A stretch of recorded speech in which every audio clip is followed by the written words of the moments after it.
দেখতে দেখতেই প্রায় শেষের দিকে ফিফা বিশ্বকাপ 2026-এর গ্রুপ পর্ব। 48টি দলের এই বিশাল যজ্ঞে মাঠের সমীকরণ পাল্টেছে দিনকে দিন চোখের পলকে। নতুন নিয়ম আর দলগুলোর মরণপণ লড়াইয়ে টুর্নামেন্টটা এখনই যেন দর্শকদের বুকে কাঁপন ধরিয়ে দিয়েছে। একটি ম্যাচের জয় যেমন নকআউটের দরজা খুলে দিয়েছে, তেমনি সামান্য একটি ভুলেই যেন শেষ হয়ে গেছে ট্রফি জয়ের স্বপ্ন।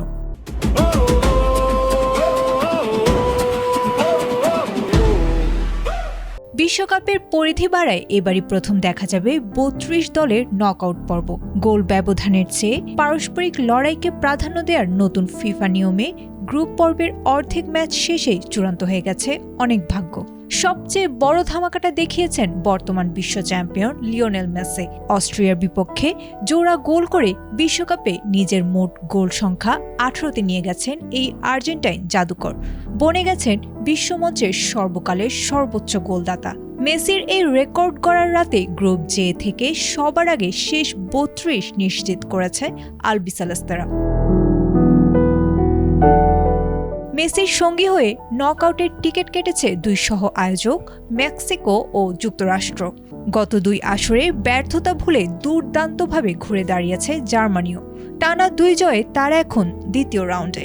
এছাড়া কিলিয়ান এমবাপ্পের জোড়া গোলে ফ্রান্স এবং সেনেগালকে হারিয়ে চমক দেখানো নরওয়েও ইতোমধ্যে পা রেখেছে শেষ 32-এ।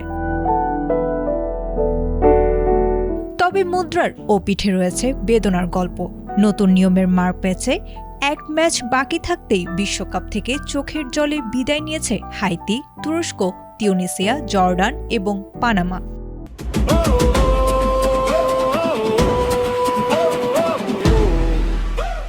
তবে রোমাঞ্চের আসল রূপটা এখনো বাকি, কারণ 2 ম্যাচ পার হয়ে গেলেও ব্রাজিল, নেদারল্যান্ডস, স্পেন, পর্তুগাল এবং ইংল্যান্ডের মতো পরাশক্তিরা এখনও দ্বিতীয় রাউন্ডের টিকিট কাটতে পারেনি।